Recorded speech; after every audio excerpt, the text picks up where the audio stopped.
인류가 지금의 문명을 이룰 수 있었던 건 손을 자유롭게 쓰면서부터였습니다. 네. 과학적 사고나 예술적인 영감은 뇌에서 나오지만 그걸 실현시키는 건 바로 손의 역할인 거죠. 네, 손은 뼈와 관절이 아주 잘 발달되어 있기 때문에 자유자재로 또 매우 정교하게 움직일 수 있는 건데요. 네. 흔히 손바닥만한 크기다 이런 표현도 있지만 우리 손이 갖는 능력은 실제로 무궁무진합니다. 네, 다양한 분야에서 쉴 새 없이 일하고 있는 우리의 손인데 그 속사정도 저희가 한번 들여다볼 필요가 있지 않을까 싶습니다. 일상에서 맞닥뜨리게 되는 손의 문제들 오늘 TD 메디컬 약손에서 알아보도록 하겠습니다. 네, 도움 말씀 주실 오늘의 주치 오늘은 두 분 모셨습니다. 네. 수보외과 세부 전문의 강동우 부장님 또 유명재 과장님 모셨습니다. 안녕하세요. 양치질을 할 때도 일을 할 때도 책을 읽거나 스마트폰을 볼 때도 우리는 일상 속에서 온종일 손을 사용한다. 그만큼 손 건강은 삶의 질과 직결되어 있는데 이를 위한 별도의 분과도 있으니 바로 수부외과다. 손은 뼈와 관절, 또 신경, 혈관, 힘줄 등 다양하고 복잡한 구조물로 이루어져 있기 때문에 수부외과는 손의 질환을 치료하는 과이기도 하고요. 더 중요하게 손의 절단이나 또는 손의 결손이나 또는 손의 여러 가지 신경 문제 등등을 재건하는 수술을 담당을 합니다.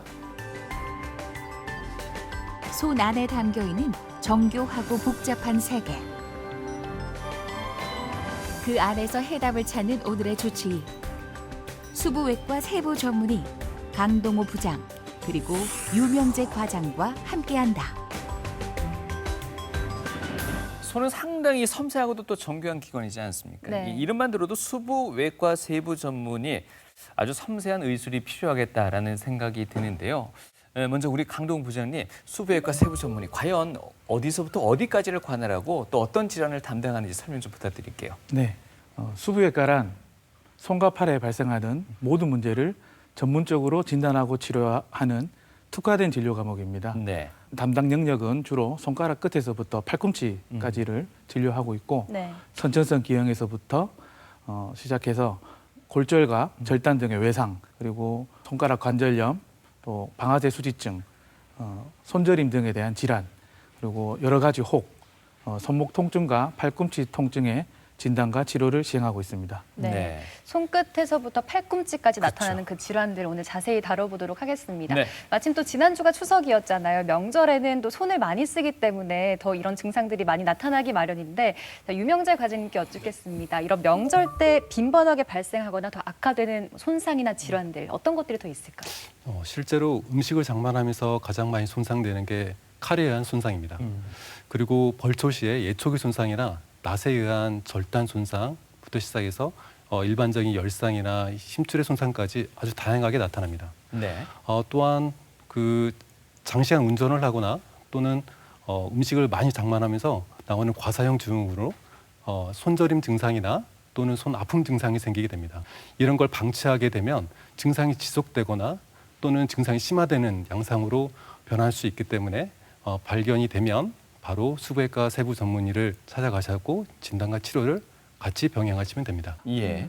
네, 먼저 강동호 부장님께 이 손에 생기는 문제와 또 해결 방법들을 알아보도록 하겠습니다.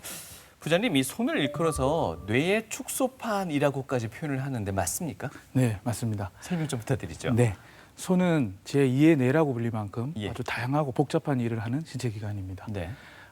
독일의 철학자 엠마누엘 칸트는 손을 가리켜 눈에 보이는 뇌의 일부라고 네. 이야기할 만큼 그 중요성을 강조하였는데요. 예.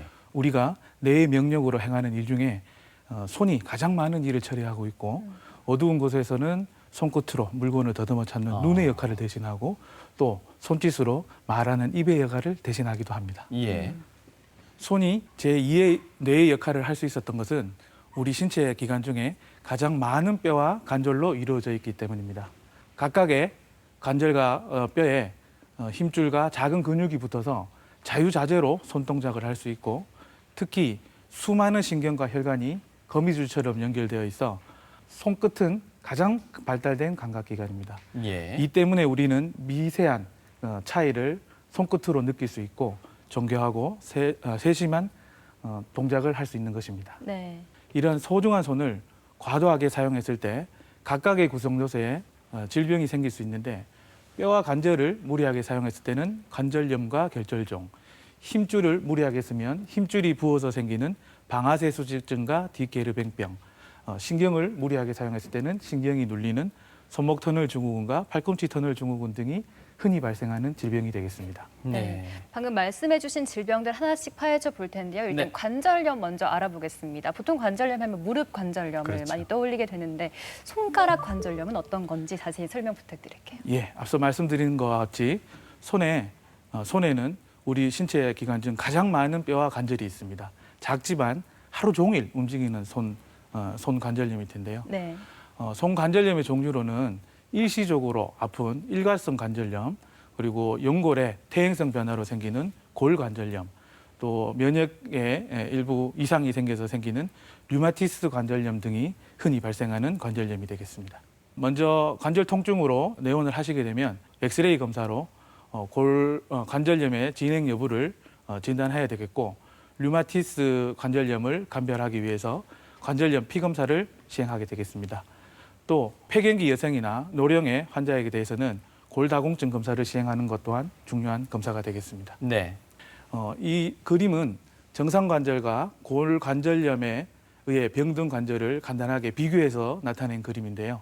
정상 관절은 그림에서 보는 것과 같이 관절면이 매끈하고 관절 간격이 일정하게 유지가 되면서 축이 똑바른 이런 모양을 가지고 있습니다. 하지만 우리가 연골의 퇴행성 변화로 연골이 따르게 되면은 관절 간격이 가까워지고 관절맥이 불규칙한 면이 되고 뼈와 뼈가 가까워지면서 뼈 끝이 뾰족하게 변하는 모양으로 변하게 됩니다. 이러한 모양이 엑스레이 상에서 관찰되게 됩니다. 예, 실제로 내원한 환자분의 손 사진인데요. 이를 엑스레이로 촬영해 보면 정상적인 관절의 동고스름하고 관절 간격이 잘 유지되는 관절 모양에 비해서 마지막 손마디뼈는 관절면이 거의 보이지 않을 정도로 네. 붙어 있고 양 끝으로 뾰족하게 뼈가 튀어나와 있고 이 두 번째 손가락 같은 경우에는 축이 틀어져 있는 진행된 골관절염의 소견을 관찰할 수 있습니다. 네. 관절염 같은 경우에는 바로 수술적 치료는 필요하지 않습니다. 사용량을 줄이고 따뜻한 찜질과 스트레칭, 그리고 요즘은 약이 잘 나오기 때문에 꾸준한 약물 치료로 통증이 조절되면 보존적 치료로 꽤나 오랫동안 손 사용을 시행할 수 있습니다. 하지만 6개월, 1년 정도의 꾸준한 보존적 치료에도 불구하고 일상생활이 불편할 정도의 통증이 계속된다면 관절 고정술 등과 같은 수술적 치료를 시행할 수 있겠습니다. 간단한 수술 사진인데요. 왼쪽에 진행된 관절염으로 일상생활에 아주 통증을 느끼는 환자분이셨고, 이 마지막 마디에 연골 부분을 수술적으로 절제를 하고 양 끝단에 뼈를 붙여드리는 관절 고정술을 하는 수술을 시행한 사진입니다. 수술 후 6주째 뼈가 잘 붙었고 일상생활 속에서 마지막 마디가 조금은 굽혀지지 않지만 통증이 없이 잘 사용하는 사진을 보실 수 있습니다. 네. 자, 이렇게 손가락 관절염에 대해서 자세하게 알아봤고요. 네. 자, 컴퓨터 작업 요즘 또 많이 하다 보니까 손이나 손목에 무리 받으시는 분들 많으실 겁니다. IT 시대가 가져온 질환이라고도 불린다는 결절종에 대해서도 알아보겠습니다. 설명 주실까요? 네, 결절종은 우리 관절막이나 힘줄의 퇴행성 변화로 관절액이 약한 부분을 밀고 올라오는 물혹이라고 보시면 됩니다. 예. 손과 손목에 생기는 가장 흔한 혹이고 주로 발생하는 부위는 손가락 끝, 손바닥 쪽, 또 손목 뒤쪽에 주로 발생하게 됩니다. 결절종의 진단은 일단 엑스레이상 이렇게 뼈 뒤쪽으로 뾰족하게 뼈가 튀어나와 있는 관절염이 동반되어 있는가를 확인하는 것이 중요하겠고, 초음파상 검은색 액체가 가득 차 있는 주머니 모양의 낭종이 보이면 진단할 수 있습니다. 예. 예, 그 크기가 아주 크거나 아니면 일반적인 관절 낭종의 모양이 아닐 때는 MRI를 통해서 보다 정밀하게 진단할 필요가 있겠습니다. 예. 결절종의 치료는 일반적으로 외래에 오셔서 환자분들이 많이 궁금해하시는 게 혹시 암으로 진행하던가 아니면 전이가 되는가를 걱정을 많이 하시는데, 일단 결절종으로 진단되게 되면 그럴 염려는 전혀 없습니다. 그래서 일단은 환자분을 안심시켜 드리는 게 중요하겠고, 크기가 크지 않고 증상이 없으면 일단 경과 관찰하실 수 있겠습니다. 하지만 크기가 너무 크거나 크기가 커지는 거에 비례해서 생활에 통증이 생기게 되면 수술적 치료를 고려해 봐야 되겠습니다. 관절염과 동반된 손가락 끝 결절종 같은 경우에는 아까 엑스레이 보다시피 뒤쪽으로 볼록하게 튀어나와 있는 골극을 같이 절제해 주는 것으로 재발률을 좀 줄일 수 있겠고 네. 손목 뒤쪽에 있는 결절종 같은 경우에는 손목 통증을 느끼는 감각신경을 같이 절제함으로써 손목 통증을 보다 효과적으로 조절할 수 있겠습니다. 네. 네, 수술 사진인데요. 여기 작은 물혹이 있습니다. 음. 손톱 뿌리 부분에 물혹이 생기면서 손톱 변형이 같이 동반되어 있는 여성 환자분입니다. 네. 수술 시 뒤쪽으로 뾰족하게 튀어나와 있는 골국을 동그랗게 깎아주는 수술적 치료를 함께 함으로써 수술 후 6주째 여기 손가락 변형의 일부가 교정되는 것이 보이고 3개월째는 아주 매끈한 손톱으로 재발 없이 잘 나은 환자의 경우입니다. 네. 주로 또 발생하는 손목 뒤쪽의 혹 같은 경우에는 우리 손가락 펴는 힘줄을 옆쪽으로 제끼고 관절막의 일부를 같이 절제하는 방법으로 해서 재발을 줄일 수가 있겠고 이와 동시에 손목 통증을 느끼는 신경을 같이 절제해 줌으로써 보다 손목 통증을 효과적으로 제어할 수 있겠습니다. 어떻습니까? 이렇게 제거 수술을 한 다음에 재발 가능성도 있습니까? 네, 실제로 결절종은 재발 가능성이 있습니다. 네. 수술이 아주 성공적으로 진행한다 하더라도 그 발생의 원인이 관절막이나 힘줄막의 퇴행성 변화로 생기는 혹이기 때문에 수술이 잘 진행되더라도 재발할 수는 있습니다. 하지만 예. 수술적 치료, 아까 좀 전에 설명해 드린 것과 같이 골극을 같이 제거한다든지 아니면 관절막의 일부를 같이 제거해 줌으로써 재발률을 줄일 수는 있겠습니다. 네. 네, 이렇게 뼈 관절과 관련된 질환들 알아봤고요. 이번에는 힘줄의 문제로 발생하는 대표적인 수보 질환 알아보겠습니다. 네. 자, 방아쇠 수지증입니다. 설명 주실까요? 방아쇠 수지증은 손가락 굽히는 힘줄이 손가락 막을 뜻하는 활차라는 힘줄 막과 마찰이 되면서 두꺼워져서 통증과 걸림이 생기는 질병입니다. 예. 비유를 하자면 우리 기차 터널이 있고 기차가 있으면 기차 터널은 활차라는 힘줄 막에 비유를 할 수 있고 손가락 굽히는 힘줄은 우리 기차로 비유를 할 수 있습니다. 네. 당연히 기차가 기차 굴에 비해서 얇아야 잘 소통을 할 텐데 이 기차가 두꺼워지는 바람에 기찻길에 충돌을 하면서 통증과 걸림을 유발하는 질병이라고 이해하시면 쉽겠습니다. 네. 방아쇠 수지증의 증상을 보면 대부분 주무시는 동안 기름칠이 잘 안 돼 있는 아침에 네. 특히 손마디가 더 굳어지고 움직일 때 소리가 나고 무의식적으로 힘을 줘야 더 잘 움직여지기 때문에 손가락 윗마디에 통증이 같이 동반되게 됩니다. 그 움직이는 모양이 총 쏠 때 방아쇠를 당기는 그 모양이라고 해서 이름을 방아쇠 수지증이라고 부르는 것입니다. 네. 네. 예, 병이 더 진행이 되면 굽혀진 상태에서 펴지지가 않기 때문에 통증을 참아가면서 억지로 펴야 손가락이 펴지는 그런 병이 진행이 될 수 예. 있습니다. 이 증상에 앞서서 힘줄이 부풀어진다고 표현을 하셨습니다. 네. 터널에 들어가는 기차를 비유하시면서 네, 왜 힘줄이 부풀어지게 되는 이제 건가요? 과사용으로 인해서 그 힘줄과 힘줄막 사이에 예. 마찰 때문에 네. 힘줄이 두꺼워지고 붓는 겁니다. 단순히 일회적인 어떤 무리 해서가 아니고 일시적으로 부어서 손가락이 뻣뻣함이 계속되다가 그 병이 더 진행되게 되면 이제 걸림과 통증으로 연결이 될 수 있습니다. 그래서 예. 질문하신 것과 같이 건초염 또는 힘줄 막염이라고 부르는 손가락 뻣뻣함을 유발하는 질병이 더 증상이 진행되면 그 걸리고 아픈 방아쇠 수지증, 아까 그 특징적인 방아쇠를 쏘는 이렇게 당기는 듯한 손 모양으로 변하기 때문에 이름을 방아쇠 수지증이라고 따로 부르게 됩니다. 네. 네. 진단은 어떤 식으로 이루어집니까? 네, 방아쇠 수지증의 진단은 엑스레이 검사상 이제 관절염 등의 동반 질환을 관찰해야 되겠고 초음파 검사상 이 두꺼워진 이 활차라는 힘줄 막이 두꺼워지면서 그 힘줄이 자연스럽게 지나가지 못하는 모양을 관찰하면 진단할 수가 있겠습니다. 예. 치료는 우선 그 사용량을 줄이고 따뜻한 찜질과 그림에서 보는 것과 같이 주로 쓰는 방향과 반대 방향 쪽으로 꾸준한 스트레칭을 하시는 것이 좋겠습니다. 힘줄이 부어서 생기는 염증을 조절하기 위해서 진통소염제, 약물 치료를 시행할 수 있겠습니다. 이런 보존적 치료에 증상 호전이 없다면 2, 3회 정도의 제한적인 스테로이드 주사를 치료해 볼 수 있겠고 스테로이드 주사에도 호전이 없는 방아쇠 수지증에 대해서는 힘줄막, 즉 활차 절개술을 시행할 수 있겠습니다. 네. 스테로이드 주사는 피부 색깔이 하얗게 변한다든지 아니면 힘줄막이 약해지는 부작용이 있기 때문에 저 개인적으로는 약 3개월 정도의 간격을 두고 2, 3회 정도의 횟수로 제한적으로 치료하는 것이 좋겠습니다. 이렇게 스테로이드 주사에도 호전이 되지 않는 방아쇠 수지증 같은 경우에는 이 활차라고 불리는 힘줄막을 절개해 줌으로써 약 10분 정도의 수술 시간을 가진 간단한 수술로 치료를 시행할 수 있겠습니다.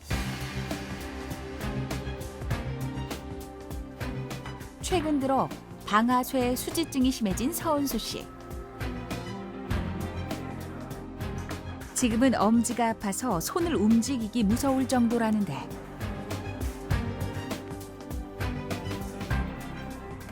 많이 불편해요. 많이 아파. 이게 피 딱 하면은 안 굽어지고 또 굽어 딱 하면은 또 안 피지고 아파서 못 피요.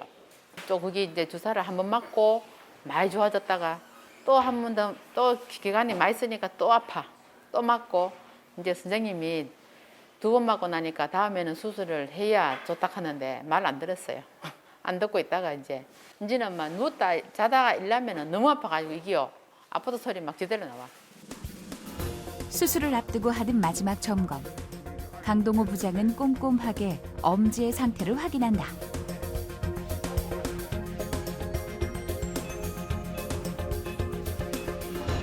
오늘 시행될 수술은 활차 절개술. 활차는 손가락 굽히는 힘줄들은 자기들이 다니는 통로 길이 있습니다. 그래서 그 통로 길을 이루는 힘줄막을 활차라고 부르는데 위치는 대개 손바닥에서 손가락이 만나는 부분에 위치하게 되고 이제 손가락 굽히는 힘줄막하고 활차가 마찰 때문에 붓고 아픈 병이 방아쇠 수지증이라는 병이죠. 이렇듯 방아쇠 수지증은 손가락 힘줄의 움직임을 활차가 막는 것이 문제. 이를 해결하려면 활차의 일부를 잘라줘야 하는데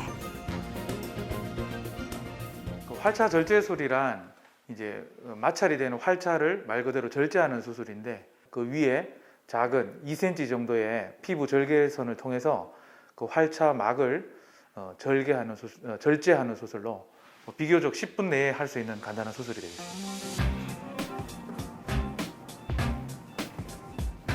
엄지의 활차를 넓혀주며 마무리되는 수술.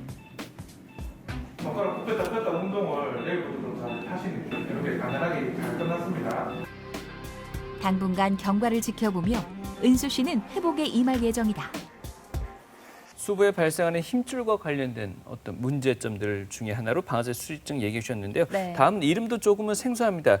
드케르뱅병이라는데 이건 네. 또 어떤 질환입니까? 네, 드케르뱅은 이 병을 처음 언급한 1800년대 스위스 외과 의사의 이름입니다. 예. 예, 그 병의 특징은 이제 엄지손가락 들어 올리는 힘줄의 부종과 통증을 동반하는 건초염입니다. 아까 건초염은 이제 힘줄 막이 부어서 생기는 염증을 건초염이라고 불렀는데 위치가 방아쇠 수지증은 주로 손가락 굽히는 힘줄에 그 병이 생긴다면 드케르뱅병은 엄지손가락을 들어 올리는 힘줄에 건초염이 생겨서 통증을 유발하는 질병이 되겠습니다. 특징적으로 엄지손가락을 다른 손가락으로 말아쥐어서 새끼손가락 쪽으로 이렇게 꺾어 내렸을 때 엄지손가락과 손목을 따라서 극심한 통증이 생기는 것을 특징으로 하는 병입니다. 통증이 느껴지는데요.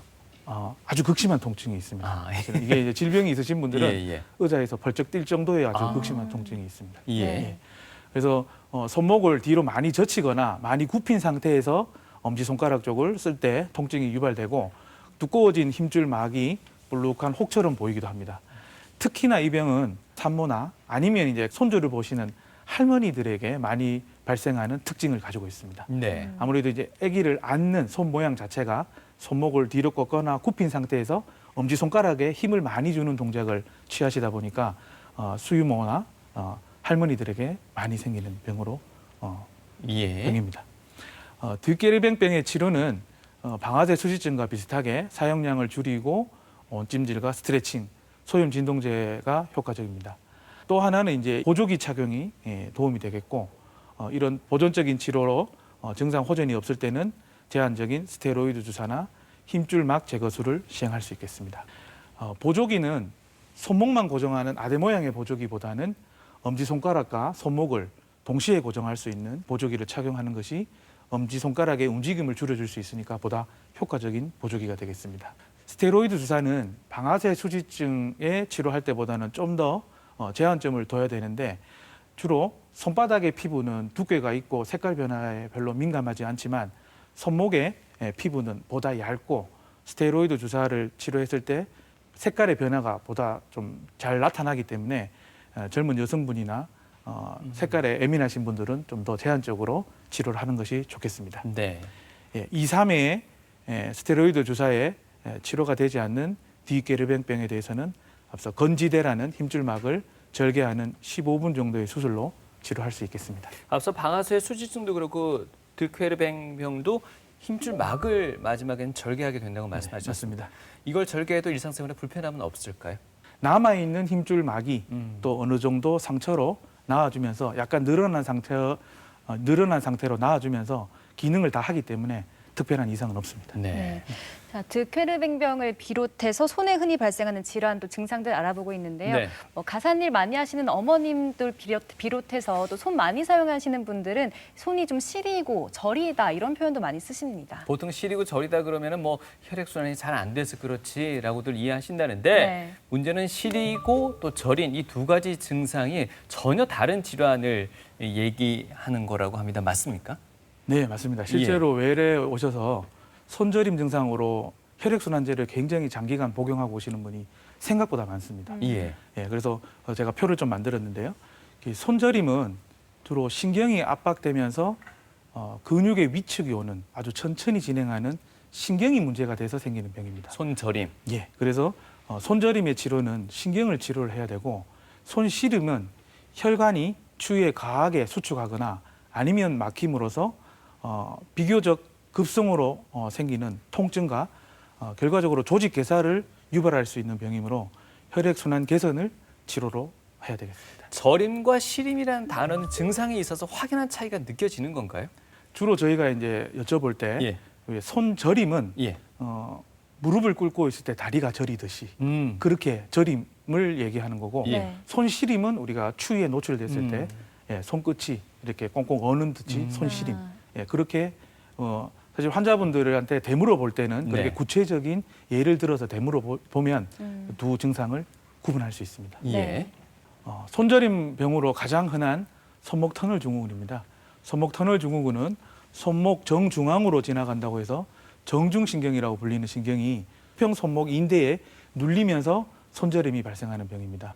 정중신경이 담당하는 감각의 영역이 엄지손가락부터 네 번째 손가락 절반까지 손끝 저림이 생기게 되고 환자 본인이 느끼는 감각 이상 또 심해지면 이제 자다 깨서 손을 주무르고 주무시는 등의 감각 이상이 발생하게 됩니다. 병이 더 진행이 되게 되면 힘이 감소하면서 물건을 떨어뜨리게 되는데 이때는 엄지손가락 손바닥 쪽에 작은 근육이 마르면서 손에 힘이 떨어지는 증상이 생길 수 있습니다. 이 근육인데요. 엄지손가락은 이 손바닥 쪽에 있는 작은 근육을 이용해서 다른 손가락이랑 만나야지만 물건을 꽉 잡을 수가 있습니다. 근데 병이 진행되면서 이 근육에 마름이 오면 다른 손가락이랑 물건을 꽉 잡을 수가 없기 때문에 일상생활 속에서도 굉장히 불편한 병으로 진행될 수 있습니다. 네. 손목 터널 증후군의 진단은 먼저 목과 손목의 엑스레이 검사로 신경이 주행하는 경로에 신경을 압박할 수 있는 구조물이 있는가를 살펴보는 것이 중요하겠고 손목 초음파로 신경의 신경이 부어 있는 정도와 물혹 등의 또 구조물로 압박되어 있는가를 살펴보는 것이 중요하겠습니다. 신경전도 검사와 근전도 검사로 병의 경중에 따라 적절한 치료를 선택할 수 있습니다. 손목 터널 증후군은 집에서 자가로 진단하는 방법이 있습니다. 손목 정중앙을 반대쪽 손가락을 이용해서 톡톡 쳤을 때 손가락 끝에 저림이 있는지를 살펴보고 또는 손목을 살짝 굽힌 상태에서 방금 두드렸던 곳을 30초가량 누르고 있으면서 손저림이 더 심해지면 손목 터널 증후군을 의심해 볼 수 있겠습니다. 네. 이 방법으로 자가 진단이 가능하겠습니다. 이 증상의 경중에 따라서 치료법이 달라진다고 말씀하셨는데 어떤 치료법이 있는지 궁금하고요. 또 네. 어느 정도 증상일 때 수술까지 고려하게 되는지도 설명 주시죠. 환자분 증상이 심하지 않을 때는 충분한 휴식과 함께 저녁에 주무실 때 손저림이 더 불편해 하시는 분들은 주무시기 전에 간단한 보조기나 아니면 기부스를 손목에 착용하는 것만으로도 증상을 많이 줄일 수 있습니다. 예. 또 약물 치료는 이제 비타민 B6, 또 소염 진통제 등이 힘줄의 부종을 가라앉히면서 상대적으로 신경이 차지하는 공간을 넓혀주기 때문에 손저림의 치료에 효과적이겠습니다. 이런 보존적 치료에 증상 호전이 없을 때는 마찬가지로 손목 내 스테로이드 주사 치료를 시행하면서 힘줄의 부종을 감소시키는 치료로 상당히 효과를 볼 수 있겠고, 한 두세 번의 스테로이드 주사 치료에도 반응이 없는 손목 터널 증후군에 대해서는 수술적 치료를 고려해야 되겠습니다. 네. 보존적 치료보다는 바로 수술적 치료가 필요하다고 생각되는 경우가 몇 가지 있습니다. 지속적인 감각 이상과 통증, 특히 밤잠을 설칠 정도의 저림, 특히 외래로 오셨을 때 이미 손바닥 근육이 마르고 손에 힘 감소가 있을 때는 아무래도 보존적 치료보다는 빨리 수술적 치료를 시행하는 것이 좋겠습니다. 수술은 손바닥에 약 2, 3cm 정도의 작은 절개로 시행을 할 수 있습니다. 수술은 간략하게 손목에 정중신경을 누르는 수평 손목 인대를 세로로 절개해줘서 신경을 편안하게 풀어주는 수술이라고 생각하시면 되겠습니다. 이후에 손목에 근육막을 조금 추가로 절개함으로써 재발을 줄일 수가 있겠습니다. 수술 후 간단하게 손목 통증을 방지하는 보조기를 일주일 내외로 착용하지만 손가락 움직임에 전혀 제한이 없기 때문에 편하게 수술을 받으실 수가 있겠습니다. 손저림 수술 후 관리는 2주째 실밥을 제거한 후 상처 관리를 위해서 마사지를 열심히 해주는 것이 중요하겠고, 네. 약 한 달이면 일상생활은 모두 다 가능하십니다. 근데 아무래도 주먹을 꽉 쥘 때나 무거운 것을 들 때 손목 통증이 약간 동반되기 때문에 힘든 작업이나 아니면 직업적으로 좀 무거운 거를 많이 드신 분들은 2달 정도는 무리를 하지 않도록 하는 것이 좋겠습니다. 손목 터널 증후군에 대해서 짚어봤고요. 계속해서 팔꿈치 터널 증후군에 대해서 알아볼까 합니다. 이 팔꿈치라고 하면은 흔히도 우리 엘보라는 네. 어떤 질환도 많이들 언급하는데 그것과는 다른 겁니까? 같은 겁니까? 엘보랑은 좀 다른 질환이 되겠습니다. 예. 엘보는 우리가 손목 사용을 많이 하면서 팔꿈치 통증을 유발하는 질환인데 반해 팔꿈치 터널 증후군은 이 손목 터널 증후군과 같이 팔꿈치에서 척골 신경이 지나가는 터널에서 압박이 되면서 이 또한 손이 저린 질환이 되겠습니다. 주로 소아 때 팔꿈치 골절된 과거력이 있거나 아니면 목수나 건설 노동자처럼 팔꿈치를 많이 사용하는 직업을 가지신 분들에게서 흔히 발생하는 질환입니다. 손목 터널 증후군일 때는 엄지와 네 번째 절반이 손이 저렸다면 팔꿈치 터널 증후군은 그 반대로 네 번째 절반과 다섯 번째 손가락에 손저림을 유발하는 질환입니다. 특히 손등 쪽의 감각 변화를 동반하고 이 또한 손바닥 근육의 마름과 손의 힘을 감소로 내원하시는 분이 가장 많습니다. 질병이 진행되게 되면 엄지손가락 관절을 편 상태에서 물건을 잡는 게 일반적인 모양인데 근육의 기능이 마비가 오면서 엄지손가락을 굽혀야 물건을 꽉 잡을 수 있는 손으로 변하게 되고 가운데 손가락을 기준으로 손가락을 붙이거나 벌리는 동작을 할 수 없게 됩니다.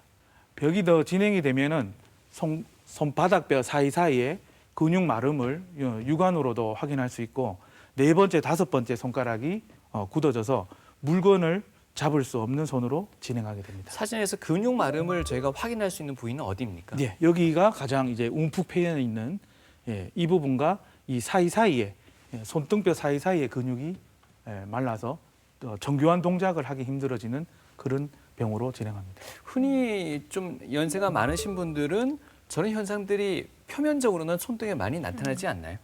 네, 표면적으로는 예. 이제 피부가 얇아진다든가 이러면은 이제 육안으로는 사실 구분하기가 조금 힘든 경우도 있는데 네. 이렇게 손에 근육을 잡아봤을 때 안에 얇은 근육도 없이 피부만 만져지는 경우에는 감별을 할 수가 있겠습니다. 네.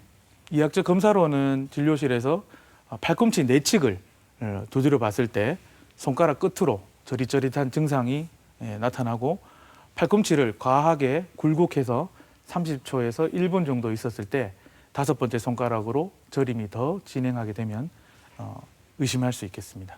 진단은 손목터널 증후군과 유사하게 엑스레이 검사와 팔꿈치 초음파로 신경이 눌리는 부위를 관찰할 수 있겠고, 팔꿈치 터널 증후군 같은 경우에는 척골신경의 탈구로도 발생할 수가 있기 때문에 초음파 검사가 매우 중요한 검사가 되겠습니다.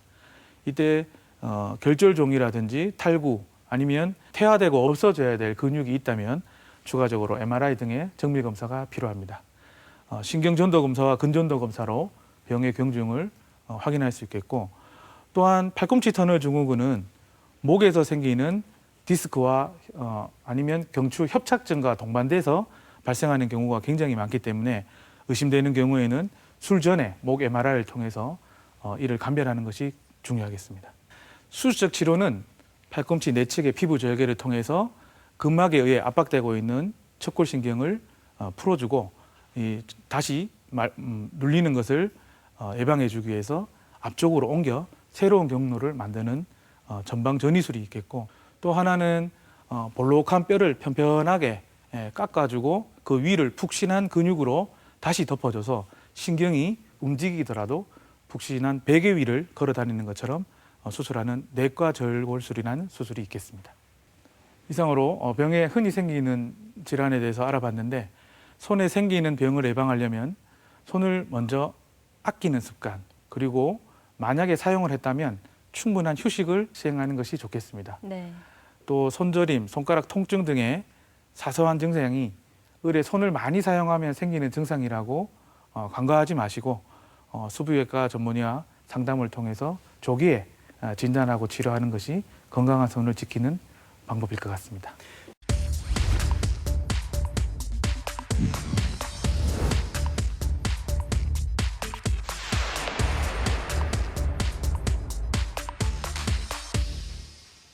네, TV 메디컬 약손 오늘 이 시간 아주 중요하고 또 다양한 역할을 하는 기관이죠. 손에 생길 수 있는 질환들 알아보고 있습니다. 네, 계속해서 유명재 과장님께는 손상된 손가락을 재건하는 방법에 대해서 또 여쭤볼까 하는데요.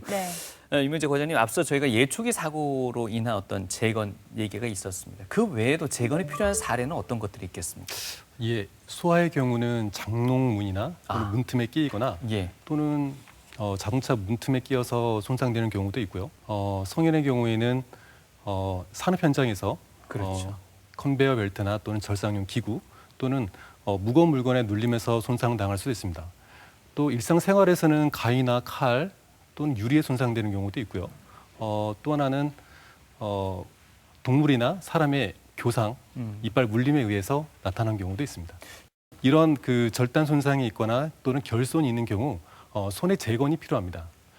손의 재건이라 하는 것은 기능이나 모양을 원래의 기능과 모양대로 복원하는 수술입니다. 손상의 정도에 따라서 그 치료의 방법이 결정이 되는데요. 네. 먼저 손끝에 있는 손톱의 일부와 뼈가 손상된 경우, 그리고 가운데 뼈까지가 손상된 경우, 네. 그리고 첫 번째 뼈까지가 손상된 경우, 그리고 손허리와 손가락 관절의 부분을 포함한 손상이 있는 경우로 나눠 볼 수가 있고 각각의 치료에 차이가 있습니다. 네. 네. 일단 이렇게 손가락의 손상, 절단이 일어나면 당황하게 될 것 같은데요. 네. 아주 급박하게 좀 움직여야 될 것 같습니다. 병원에 이송되기까지 어떤 응급처치를 좀 미리 해두는 게 좋을까요? 꼭 기억해야 되는 게 지혈과 보관입니다. 지혈과 보관. 네. 먼저 과도한 출혈을 막기 위해서 깨끗한 수건이나 또는 지혈거즈로 손상된 부위를 지혈합니다. 그리고 심장보다 높은 위치에 위치하게 하고 잘린 부위는 깨끗한 젖은 거즈로 감싸서 밀봉을 합니다. 그 밀봉된 봉지를 얼음 봉지 안에 넣고 보관을 하게 됩니다. 이때 주의해야 될 게 얼음과 직접 손상된 부위가 닿지 않게 하는 게 중요하고요. 만약에 이렇게 보관만 잘 된다면 3일째까지도 접합 수술을 하는 경우가 있습니다. 예, 일단 그러면 이 재건 방법에 대해서 조금 더 깊이 들어가 보겠습니다. 앞서 말씀하신 사례는 절단된 부위가 찾을 수만 있다면 큰 또 어려움이 없을 것 같습니다만은 이제 찾지 못했을 경우 과연 어떻게 또 재건해 나갈 수 있을까라는 부분이 아닐까 싶은데요. 네. 먼저 이제 제가 설명하기 전에 피판이라는 구조에 대해서 먼저 이해를 하셔야 되는데요. 예. 피판이라는 것은 혈행을 유지하고 있거나 혈행에 준하는 조직을 붙여서 어떤 한 부위에서 다른 부위로 옮기는 조직을 말합니다. 그래서 보신 바와 같이 결손이 있는 경우 수장부에 상처를 내게 되고 V자 모양의 상처를 앞으로 결손 부위로 전진해서 Y자 모양을 꼬매주는 VY 전진 피판술이 있을 수가 있고요. 또 하나는 결손의 부위가 수상부 쪽으로 더 진행하게 되면 옆에 있는 손가락의 손등 부위에 피판을 들어서 재건해주는 방법이 있습니다. 또 하나 방법은 엄지 손가락에 수상부 쪽에 있는 피판을 들어서 상처 부위를 재건하는 방법도 있습니다. 또 하나는 상처 부위가 많이 크다고 하면은 혈관과 피판을 같이 가져와서 재건해주는 방법도 있습니다. 네, 이 피판술이라는 게 피부를 떼서 붙여주는 이식과는 좀 다르게 느껴지기도 하고요. 이 손가락에 또 워낙 많은 뭐 신경, 뼈 다 있잖아요. 아주 정교하게 또 이루어져야 될 것 같습니다. 앞서 말씀드렸던 피판술은 어떠한 조직을 붙여서 가거나 또는 이제 혈관을 붙여서 가는 방법이었다고 합니다. 생각하면 유리 피판술, 그러니까 방금 말씀하셨던 이식이랑 이 개념은 혈관과 피판을 다 분리한 뒤에 결손 부위로 옮겨서 혈관을 재건해서 결손 부위를 재건하는 방법을 말을 하고 있습니다. 그래서 이런 그 피판술은 복원을 원하는 구조물에 따라서 여러 가지 신경이나 인대나 뼈 등을 가져와서 복원을 할 수가 있습니다. 네. 그래서 먼저 힘줄을 포함한 유리 피판술을 보면 결손된 부위가 힘줄을 포함하고 있으면 적절한 부위에서 피판과 힘줄을 가져오게 됩니다. 그래서 피판과 힘줄을 가져와서 결손된 부위를 복원하게 되고 좋은 결과를 얻을 수도 있습니다. 그리고 손가락 말단부에는 감각이나 모양을 유지할 수 있는 기관이 필요하기 때문에 그 사이즈가 작다고 한다면 두 번째 발가락의 안쪽에 신경과 피판을 같이 갖고 오는 신경 포함 유리 피판술을 시행할 수 있고요. 만약에 사이즈가 크다고 하면 엄지발가락에 피판과 신경을 갖고 와서 복원해 줍니다. 네. 자, 근데 아까 손가락 절단 이야기를 했었는데 절단된 부분이 너무 손상이 돼서 또 재접합을 못하는 경우도 있을 거잖아요. 그럴 때는 어떤 방법이 있을까요? 여러 가지 방법이 소개가 되고 있고 환자분들이 공요부, 그러니까 발가락이나 다른 부위에 대한 공요부에 대한 고민이 많다고 하면 길이만을 복원하는 방법도 있습니다. 길이만을 복원하는 방법에는 고리식과 함께 피판술을 따로 해서 이렇게 손톱은 없지만 길이를 만들어주는 방법이 있습니다.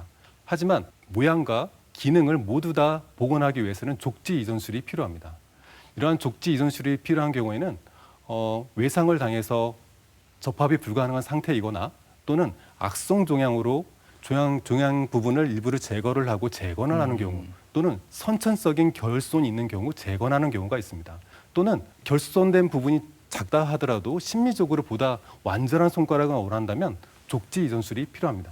네, 그래서 손의 기능에서 중요한 부분은 물건을 올려놓는 기능도 중요하고 또 하나는 물건을 잡는 기능, 또 물건을 짚는 기능이 중요합니다. 이를 위해서 엄지는 반드시 재건을 해야 되고 또 다른 손가락은 최소한 1개 이상의 사용할 수 있는 손가락을 재건해 주는 게 좋습니다. 네. 어쨌든 이 손가락의 기능하고 모양을 동시에 되살리기 위해서 사용하는 게 바로 족지 이전술이라고 설명을 계속해서 주시는데요. 네. 수술이 정말 어려울 것 같습니다. 네, 이게 수술 난이도로 굳이 평가를 한다면 어느 정도가 되겠습니까? 다른 이식 같은 경우에는 어떠한 조직만 갖고 옮기지만 네. 족지 이전술은 뼈, 살, 혈관, 신경 모두를 같이 옮기는 거기 때문에 더 어려운 수술이라고 볼 수 있습니다. 수술 전에는 혈관 상태를 확인하기 위해서 도플러 초음파나 또는 자기공명 혈관 영상을 통해서 수술 부위의 혈관 상태를 반드시 확인을 해야 된다. 이제 각각의 그 부위에 따른 재건을 설명을 드릴 텐데요. 먼저 엄지입니다. 네. 엄지에서 손톱과 뼈의 일부가 손상이 됐다고 하면 엄지 발가락의 일부와 또는 발톱의 일부를 가져와서 재건을 할 수 있습니다. 또 하나는 손톱의 전부와 뼈의 일부가 손상된 경우에도 엄지발가락의 발톱의 전부와 1마디 정도를 가져와서 재건을 할 수 있습니다. 그리고 1마디 이상의 손상이 있는 경우에는 엄지발가락의 1마디 이상을 가져와서 좋은 결과를 얻을 수도 있습니다. 또 하나는 손허리, 손가락 관절까지를 포함하고 있는 손상 같은 경우에는 두 번째 발가락의 관절과 여러 가지를 같이 복원해주는 방법을 사용을 합니다. 하지만 다른 손가락에서도 이렇게 같은 재건의 방법이 사용이 되는데요. 앞서 말씀드렸던 같이 손톱의 일부와 뼈의 일부를 다시 재건하는 방법도 있고요. 또 하나는 관절 상태가 완전하고 관절에서 1cm 정도의 뼈가 남아 있다고 하면 두 번째 발가락을 갖고 와서 복원해 주는 방법도 있습니다. 하지만 이렇게 손가락과 발가락은 손톱의 모양과 크기가 다릅니다. 또 하나는 공여부에 대한 결손도 심각하게 받아들이는 환자분이 꽤 많습니다. 예. 그래서 모양과 크기를 복원하고 공여부를 보존하는 술식을 시행하게 됩니다. 네. 먼저 이렇게 결손 부위가 있을 때는 엄지발가락의 일부만을 갖고 와서 손톱을 만들어 주고요. 또 하나는 결손된 부위에 길이가 약간 모자란다면 뼈이식을 동반할 수 있습니다. 그리고 이러한 공여부는 다시 뼈이식을 해주고 다른 피판수로 덮어줍니다. 그래서 이 환자는 그 결손 부위를 엄지발톱을 갖고 와서 만들어주고 다시 뼈이식을 잠깐 해준 다음에 복원을 했고 엄지발가락은 뼈이식과 다른 피판수를 이용해서 길이를 만들어줍니다. 이게 어떤 부위냐 또 어떤 상황이냐에 따라서 다양한 부분들이 고려가 되면서 수술이 진행되는 것 같습니다. 네. 근데 환자 입장에서는 또 실망감과 상실감을 그렇겠죠. 버릴 수가 없을 것 같은데 환자 입장에서도 많은 결심이 좀 필요할 것 같아요. 네, 맞습니다. 이게 수술까지 결정하기까지는 굉장한 고민도 많이 되고 수술 후에 자기 손이나 발의 모습이 변할 거라는 그런 고민을 많이 합니다. 그래서 환자와의 납보가 굉장히 중요하다고 생각을 합니다. 네. 그래서 환자의 납보가 형성되지 않으면 절대 시행해서는 안 되는 수술이라고 보고 있고 네. 환자분이 저를 믿고 따라와 준다면 수술의 결과도 더 좋을 수 있을 것 같습니다. 네. 그래서 입원은 수술 전 3, 4일 전에 입원을 하고요. 입원을 해서 영상학적 검사와 혈액 검사를 시행을 하게 됩니다. 그리고 수술 당일에는 전신 마취로 진행을 하고 난이도에 따라서 6시간에서 7시간 정도의 수술 시간이 걸립니다. 다음은 이제 수술의 방법인데요. 먼저 피부를 절개를 합니다. 그리고 신경과 혈관, 뼈, 인대를 다 분리를 하고 결손된 부위로 옮겨 맞춥니다. 그리고 뼈를 연결을 하고 인대를 연결을 하고 다음에 동맥을 연결을 해서 혈을 가게 합니다. 그리고 신경과 정맥을 연결해서 완전한 복원을 시행하게 됩니다. 만약 결손 부위가 있다면 피부 이식을 통해서 결손 부위를 재건하게 됩니다. 수술 후 과정은 일주일 정도 집중 치료가 필요합니다. 그리고 이런 집중 치료 기간 동안에는 옮긴 발가락에 집중 관찰을 통해서 이상이 있는 여부를 확인을 합니다. 만약 이상이 있다고 하면 응급수술을 시행하게 되고 응급수술을 통해서 교정을 하게 됩니다. 그리고 수술 후 2주 정도 되면 수동운동을 시작을 합니다. 그리고 3주 정도 됐을 때 수동운동과 동적 보조기 운동을 같이 병행을 합니다. 그리고 3, 4주가 됐을 때 금속을 제거하고 재활운동을 시작을 합니다.